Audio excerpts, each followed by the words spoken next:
All right, and we are live with another episode of Mentor Minutes, where we don't just sit here and talk about theory and principles of leadership. We tackle the tough questions, the day-to-day struggles that leaders face in the real world. So if you have any questions for me, if you're listening to this on the podcast, if you're catching this late on Facebook, if you're watching this on YouTube, shoot me a question in the comment section or send me an email, cm@cameronmorrissey.com, or private message me on Facebook, and I'll get your question on another episode of Mentor Minutes. So while we queue up some people for today's live episode and start taking some live questions, I do have some questions I got offline and one to start out with that I didn't get a chance to get to yesterday. Lucy had the question, and that is basically, how can I get my peers to train me? And she's gone through some exhaustive measures to try to get them to share that knowledge. And I want to talk about this in the principle. I know we talk about practice, but this is putting those principles into practice, and that is, you get what you give. And so if you want more knowledge from your peers, you have to be willing to give more knowledge. I know you might be new in the position. There might be a lot more for you to learn than for you to share. But it is those things that you have to share that will open the door to learning. So that reciprocal mechanism in our minds as human beings is something that you can use to get the information that you want, to get the training from your peers that you want. So if you want something from somebody, be willing to give it first. And Lucy, that's my big advice on this. And the one thing that perhaps you haven't tried and really kind of put forward and pushed for is pushing that knowledge that you have, the skills that you have on others to help them do their job better. And when they see the benefits of that, they'll be more willing to give you training in return. I hope that helps you out, Lucy.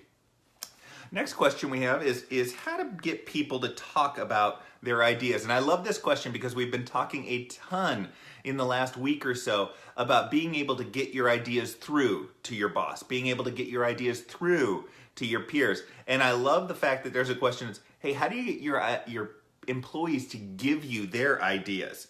And what I like to do is I like to start kind of flipping that whole Lucy thing that we just dealt with as far as getting training, and that is run your ideas past them and ask for their feedback.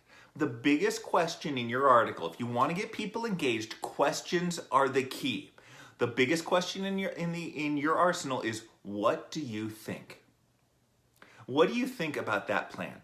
What do you think we should do about this problem? We have this opportunity. What do you think we should do to capture that opportunity? Start asking them that question. What do they think? And when they give you an answer, ask follow-up questions for more details on it. Show that you are interested.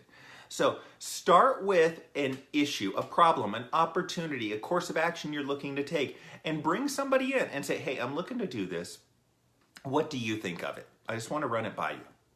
And when people start seeing you do that routinely, they'll be more open to giving you those ideas in the future. And that is the one thing. You have to be willing to go out with this plan and ask these questions and not get an answer 1, 2, 3, 4 times. Because so many times people don't really realize that you are interested in their feedback or interested in whatever it is that you're trying to go out with. And so it's almost like a game of chicken. They're like, I'm not going to pay any attention to that. And then all of a sudden, the third or fourth time that you exercise that behavior or ask that question, they're like, oh, well, hold on a second. He might be serious about it. So ask the question. Ask for that feedback. If you want ideas from people, ask it. Those 5 questions we talk about, those are the ones that you want to utilize to get that information and get those ideas back. And that's going to be hugely helpful for you. Thanks. And Hugo, I love the name. That's a fantastic name. I only have one Hugo Boss shirt right now. But thanks. I do have another question I'm going to get to, but as we've got some people jumping on here, if you have any questions, drop them down into the comments section. I will just tackle them live. I'm doing this session a little bit earlier in the day than I usually do to capture some of those people over in Europe before maybe they totally head out, or once they get home from their commute, and to get those people on the East Coast when they're at lunch. Next question is, I received it through email, and that's, do you think it's good to stay in the same place for a long time, like 5 years? There's varying ways of looking at it, and it depends on what you really want, what you're going to be satisfied with. I get this question a lot in regards to people who see their peers moving up in the organization, but they're very satisfied with where they're at. It depends on what you want out of life.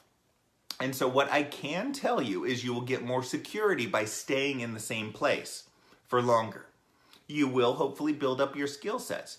The downside of staying in the same place is it can inhibit the scope of your growth as far as your skill set is concerned. And it, I'll say, definitely inhibits your ability to earn cash.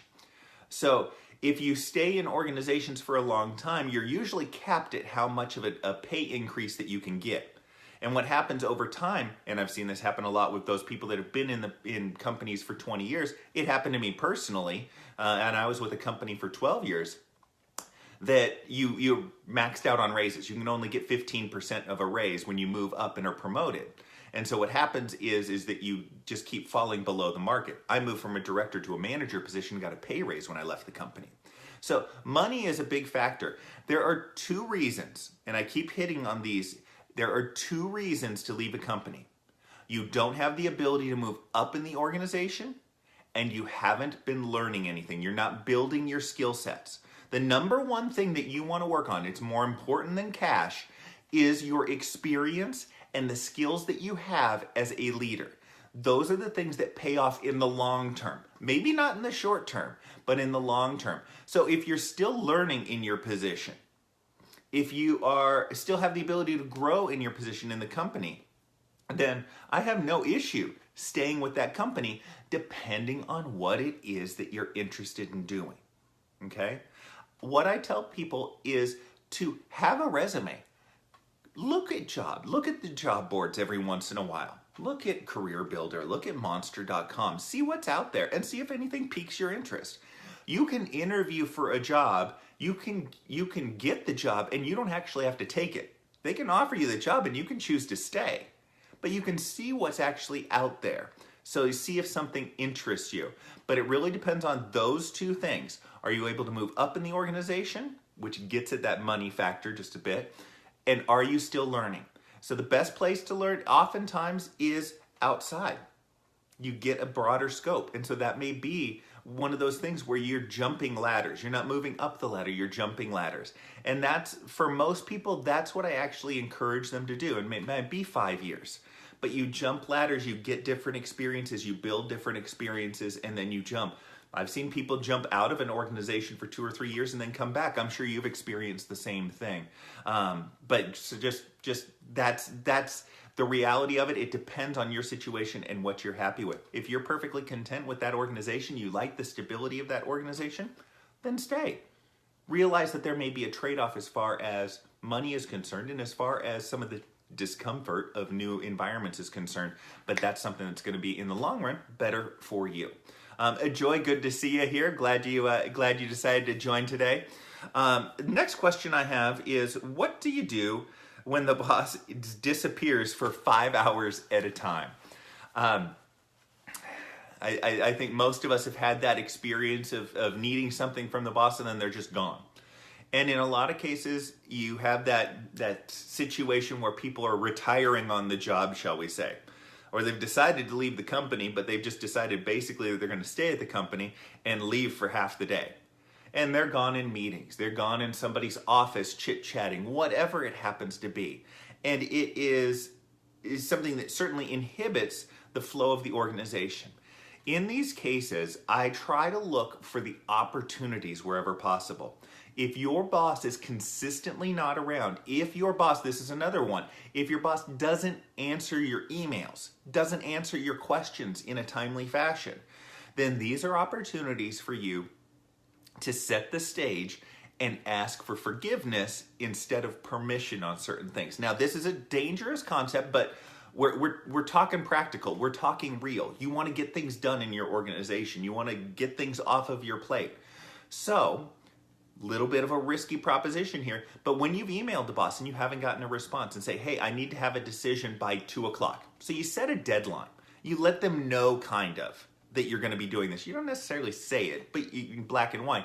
but you let them know, hey, I need to take action on this by 2 o'clock. If you can get me an answer, that'd be great. And they're gone. Or they're just not answering their email or whatever else. If it's a situation that you feel very confident in and that you is not going to be stepping on too many people's toes, so this is situational dependent, then I recommend taking action, doing what you should be doing.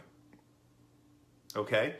And if it blows up, well then you have, I asked for permission, I didn't get permission, I didn't get it in timely fashion, so I felt like I needed to take action on it and get it rolling.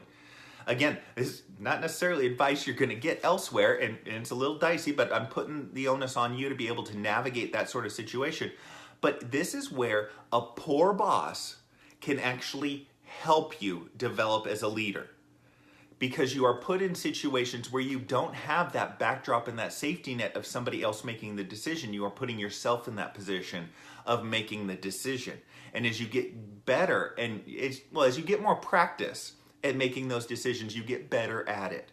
And in a lot of cases, what'll happen is especially the lazy boss, the one who's gone for 5 hours, the one who's already semi-retired, will actually encourage you to continue doing that in the future. Or you can ask, hey, this worked out in this situation. Would you like me to handle it like this in the future? And you can actually build up your empowerment. Now, you can do the same thing with the employees that are around you. So look upon all of your past experiences. Get your peers together. Hey, I can't get Cameron's gone. Cameron's disappeared. I can't get an approval for this. Well, he gave me an approval for that last week. So I think you're probably okay with that. So share your knowledge just a little bit. I don't want to get into groupthink, but you can kind of manage by consensus. You can as a fallback to things. So look at those opportunities where you can move it forward. Again, there's going to be plenty of things where you need the approval, where you need to get their feedback, or situations that just don't apply like this, where you need them to sign off on your vacation, that sort of thing, where you will have to wait. But there's other things where this can be an opportunity. This is taking that bad and trying to be creative and finding a way to make it an opportunity for your development. Bad leaders, your bad bosses, are some of your best chances to develop some of those soft skills and some of those decision-making skills of leadership, because they're not there, so you have to step up. And I encourage you to look for those particular opportunities. And for those of you listening in out there, if there's something that bugs you about this, I'd love to carry on the discussion in regards to this, because it's something that happens routinely out there. It's a question I get asked a lot. So if you have some more to fill out this discussion, I would love to carry on this discussion with some questions. So hit me up with those when you have them. Next one I have in is I'm managing a project, and I have a person I feel is disengaged with the project, and it could be because they wanted to be leading the project and they aren't. And whether this happens a lot when a team of supervisors all goes for the promotion of manager and only one of them gets it. Or the person with the most experience or who's been there the longest isn't getting it because they lack a certain skill set or something along those lines. And there's that bad blood. Not uncommon in the workplace at all. In those cases, I want you to bring the person in. Show them that you are trusting them. I want you, if they are disengaged, you do this with any employee, but especially with these who perhaps have the larger skill set that you can utilize as far as a project is concerned, is I want you to step up your engagement of them. If they are disengaged, that is a chance for you to engage. Hey, I wanted to get your feedback on this. I'm looking to do this, this, and this. Are there any problems that you see in this, or anything that could be better in regards to this? So lean on that experience. Show that you're still respecting them. Don't slough off your work onto them, because that's the worst thing. You didn't get the job, and then the person who did gave you all their work. Don't do that. But rely on their experience. Show them that you feel that they are a valuable part of the project. Recognize that value. And the end goal, and you may or may not throw this out to them explicitly, is that you want them to learn from this experience, gain some experience, so the next time one of these projects comes down, they're in a better position to actually lead it. And again, you can decide whether you have that conversation with them explicitly or whether you just kind of subtly get to it. But I want you to engage those people that are disengaged in your operation. Find an excuse to engage them and show them that you value their opinion. That's the most important thing, and one of the biggest detractors for any employee is when they feel like management, or in this case a lead, doesn't listen to them.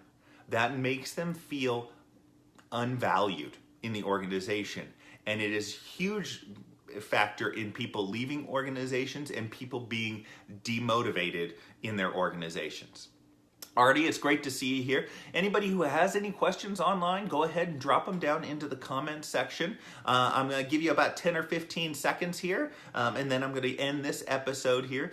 If you're tuning into this late, go ahead, drop over to the podcast links that are on there. I'd love to have you sign up for that. You can take it on the go wherever you go. And if you ever have any questions, comments, shoot me a message. Email cm@CameronMorrissey.com, private message on Facebook, or just reply in the comments to any of these sessions. And I look at those comments before I jump into the next episode so that I can answer those questions. That's what started off today's episode.